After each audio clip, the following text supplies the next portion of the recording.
My son handed me a paper plate with 2 slices of white bread and a can of warm soda on Christmas Eve, right there in front of his wife's entire family, and said, "That's all we've got for you, Pop." My daughter-in-law laughed. 12 people at that table went quiet. I stood there holding that plate, and I thought, 31 years. That's how long I'd been a father. I hadn't planned to spend Christmas at their place. My son, I'll call him my son, because that's what he is, the only one I've got, had called me in October and said his daughter, my granddaughter, was asking for Grandpa to be there this year. That was enough. I drove 4 hours from Beaumont, Texas to Fort Worth the morning of the 24th, parking my truck in front of the house I'd helped them buy with $40,000 I'd taken from my retirement account 3 years prior. The arrangement back then was clear in my mind, if not on paper. They were struggling. My son had just changed jobs. His wife's family didn't help. I had the money. They needed it, and I gave it because that's what fathers do. What I didn't anticipate was how much everything would shift after the check cleared. The first year, it was small things. My chair at the kitchen table was moved to a corner by the time I arrived for Thanksgiving. My name wasn't on the Christmas card they sent to the neighborhood. My son would look at me differently when his wife was in the room. Not meanly, just distantly, like I was a piece of furniture he'd stopped noticing. I told myself it was nothing. Adjustment period. They were building their life. By the second year, my phone calls went to voicemail more often than not. Texts were answered hours later with one word. When I visited, I slept on an air mattress in the craft room, even though there was a guest bedroom with an actual bed. I didn't say anything about that either. This third year, I arrived on the 24th around noon. My son met me at the door, gave me a handshake instead of a hug, and told me his wife's family was already there. 14 people in a house built for 8. I found my overnight bag in the hallway. Nobody had put it anywhere, and I carried it to the craft room myself. Dinner was at 6. I dressed in a good flannel shirt I'd brought, the one my late wife Eleanor had picked out for me at Dillard's about a decade ago. I wore it on occasions that felt like they mattered. The table was set for 13. I counted twice, standing in the doorway of the dining room. 13 chairs. 13 place settings. Roasted turkey in the center, green bean casserole, mashed potatoes with the good gravy, cranberry sauce, rolls still warm from the oven. Someone had put real effort into that meal. I found my son in the kitchen refilling a wine glass. I asked him where I was sitting. He looked at the table, then at me, and said, "We ran out of chairs." We didn't think, just grab something from the kitchen. I pulled the bar stool from the breakfast counter and carried it to the end of the table. There was no place setting there. I got up again, found a paper plate in the cabinet, a plastic fork from the drawer. My daughter-in-law's mother, seated at the opposite end of the actual table, watched me do this without saying anything. Dinner started. People passed dishes. The turkey made 2 full rotations around the table before it reached me, and by then the breast meat was gone. I took what was left, 2 drumstick ends, a scrape of stuffing. I didn't say anything. Then my daughter-in-law's brother, loud man, works in sales, always has something to say, pointed his fork at me and said, "Hey, is Santa eating off a paper plate?"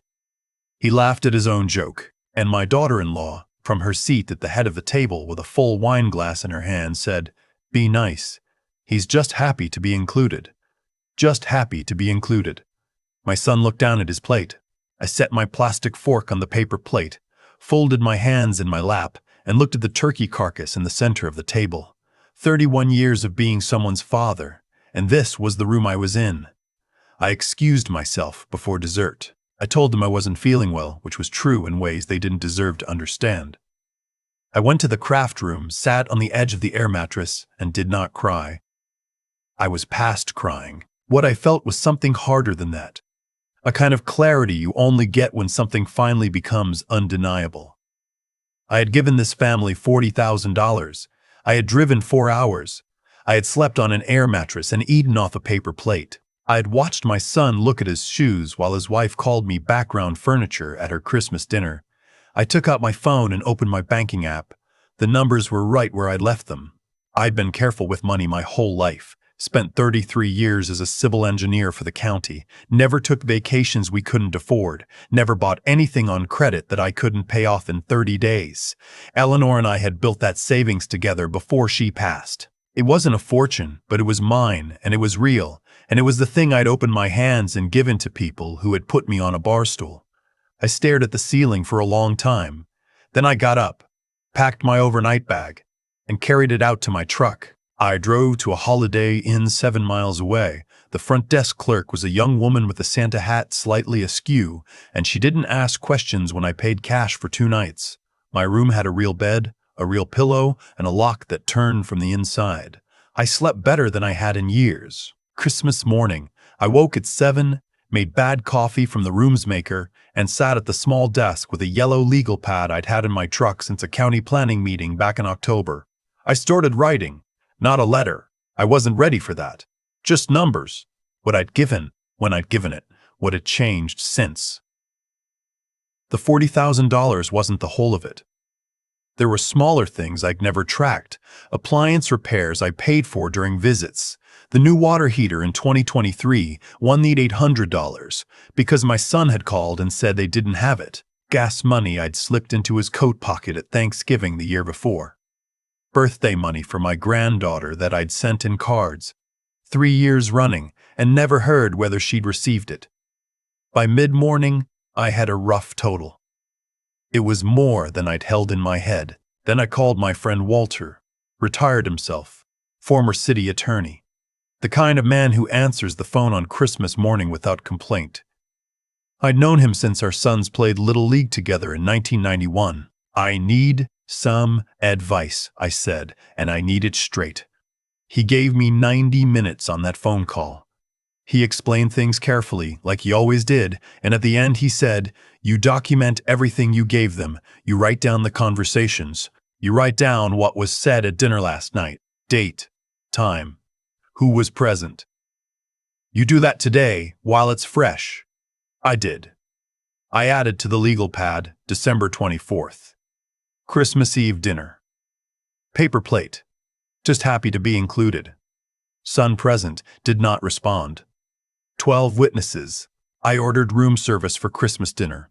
Burger and fries, which Eleanor would have scolded me for. I ate it at the desk watching a college football game I didn't particularly care about, and it tasted like the best meal I'd had in months. My son called at 4:17 that afternoon. I watched his name on the screen for 3 full rings, then answered. He said, "Pop, where are you? Ava's asking for you." "Ava is my granddaughter." I said, "Tell Ava I love her." I had to step away. He said, "Are you okay?" I said, "Are you okay?" I said, "I'm going to be." He paused. "Is this about last night?" I didn't answer that directly. I said, "I'm going to head home tomorrow. We can talk in the new year." He started to say something else. I said, "Merry Christmas, son." Then I hung up. I was not angry. That surprised me a little. I'd expected to be furious, the kind of hot anger that needs somewhere to go. But what I felt instead was the quiet certainty of a man who has finally, after a long time, stopped arguing with himself about what he's seeing. I drove home to Beaumont on the 26th. That week between Christmas and New Year's, I made 3 calls that mattered. The first was to a family law attorney named Frances Gould, whose name Walter had given me. She was efficient and direct, which I appreciated. I explained the situation. She asked me whether the $40,000 had been documented as a loan or a gift. I told her honestly that there was nothing in writing. She told me that was the challenge, but not impossible to address if there was a pattern of documented support and a clear shift in the relationship's character. She told me what she'd need from me. The second call was to my financial advisor. I made changes to my estate documents that I should have made 2 years ago. I'm not going to detail exactly what I changed because that's between me and whoever I decide it involves. But I will say that I removed a beneficiary designation that had been in place for 3 years and replaced it with one that reflected what I actually wanted. The third call was to my son. I had thought carefully about this conversation. I didn't want to yell. I didn't want to make accusations I couldn't support. I wanted to tell him the truth, quietly, and let him do with it what he would. He answered on the second ring. I said, "I need you to hear me out before you say anything." He said, "Okay." I told him that I'd been carrying something for 3 years that I hadn't named out loud, and that Christmas Eve had named it for me. I told him about the bar stool and the paper plate, not because I wanted him to feel bad about the plate. The plate was just a plate, but because I needed him to understand what it represented. I told him about the $40,000 and the water heater and the birthday cards. I told him I'd never mentioned any of it because I didn't give it in order to be thanked. I gave it because I loved him. Then I said, "But love isn't the same as having no limits. And I've been living without limits for 3 years." He was quiet for a long time. Then he said, "Dad, I didn't know she was going to say that." I said, "Which part?" He didn't answer. I said, "I'm not calling to fight with you. I'm calling so you know where I stand because I'm going to be making some decisions and I don't want them to come as a surprise." He asked what decisions. I said, "The kind I should have made a while ago." That was enough for that call. I spent January being systematic in the way I'd been systematic my whole career. I pulled every bank statement from the past 3 years. I cross-referenced withdrawals with my own handwritten notes. I kept a daily log, always had, an old habit from 30 years of managing project budgets. I found records of 12 separate transfers or payments I'd made that benefited their household directly. I printed them all, labeled each one, put them in a manila folder with a typed summary sheet on top. Frances Gould was pleased when I brought the folder to her office. She told me that recovering a gift given without written terms was difficult, but not impossible if there was evidence of an implied expectation, especially if I could show that the money was given in exchange for something I hadn't received, like basic respect, access to my grandchild, being treated as a member of the family rather than a charity case. She said, "This isn't really about the money, is it?" I said, "No. But the money is what I can prove." We discussed options. I wasn't trying to bankrupt my son. I was trying to establish that there were consequences to treating a person like they didn't matter, even when that person is your father and you've grown comfortable assuming he'll never say anything. The letter Frances drafted went out in the second week of February. It wasn't an aggressive document. It didn't threaten court filings immediately. It asked, formally and specifically, for acknowledgement of the financial support provided, and it outlined a path for either structured repayment or a documented agreement about the terms of ongoing family contact, including consistent access to my granddaughter. My daughter-in-law called me an hour after they received it. She did not start with hello. She said, "This is unbelievable. You're suing your own family?" I said, "I'm not suing anyone.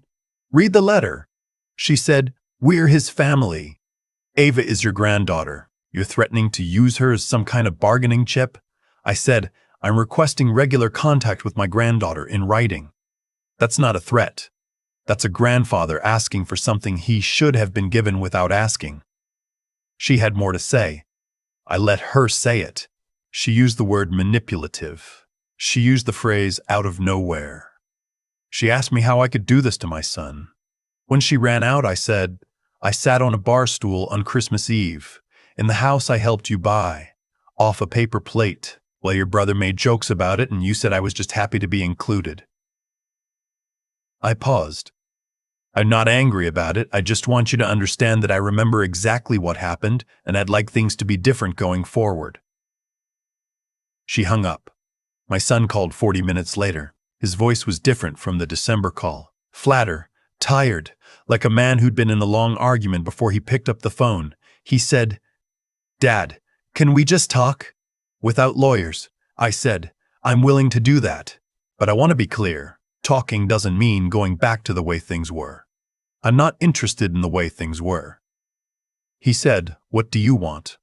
I thought about that question honestly, because it deserved an honest answer. I said, "I want to be invited to my granddaughter's birthday. I want to sit at the table when I come for dinner. I want you to call me back when I call. I want to be treated like your father instead of an obligation you keep forgetting about." He said, "That's it," I said. That's not a small thing. He was quiet again. Then he said, I know what happened at Christmas was wrong. I should have said something. I said, yes, you should have. I'm sorry. I'd waited a long time for those 2 words, not because I needed to hear them to feel okay. I'd made my peace with what happened in that Holiday Inn on Christmas morning. But because they meant he'd gotten far enough past his own discomfort to say them, which meant there was something left to work with. I said I appreciate that. Let's figure out what comes next. We talked for an hour. It wasn't an easy conversation, but it was a real one, which was more than we'd had in 3 years. He told me things about his marriage I won't repeat here because they're not mine to share. I told him things about how it had felt to be increasingly invisible to the people I loved. At some point, we were both quiet for a while. 2 men who had let too much go unsaid for too long, sitting with the weight of that. Francis helped us draw up a simple family agreement, not a legal threat, not a court filing, just a written understanding of expectations on both sides, witnessed and signed. My son it without his wife present. That fact, and what it meant, is something I've chosen not to examine too closely. March came.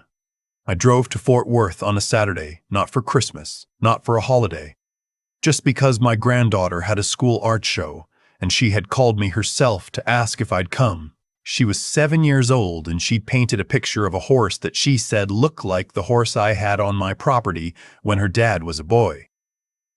I sat in a real chair in the school gymnasium, 3rd row from the front.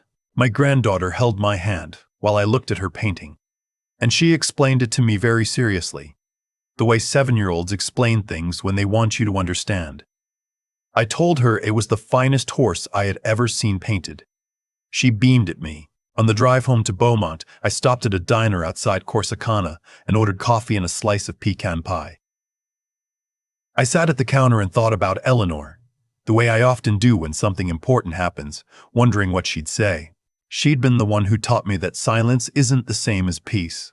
She used to say that a quiet person who swallowed too much isn't calm. They're just full. I'd been full for a long time. I paid my check, tipped $2 more than the bill warranted because the waitress had warmed my coffee 3 times without being asked, and walked out into the cool March evening. I had a real chair waiting for me at home. A real table. A coffee maker that worked the way I liked it to work. A house that was mine, without compromise, without apology, without a bar stool dragged in from a kitchen counter to keep me from taking up space that someone else had silently decided they needed more. Some things can't be bought back once they're given away. I know that. The $40,000 is probably gone, and I've made a certain peace with that, because the alternative was pretending it hadn't mattered, and I had run out of room for pretending. But the other things, the chair at the table, the phone call returned, the granddaughter who calls me herself, those I had asked for clearly and gotten. That's enough. For now, that's enough. And the horse in the painting really did look something like the one we used to have.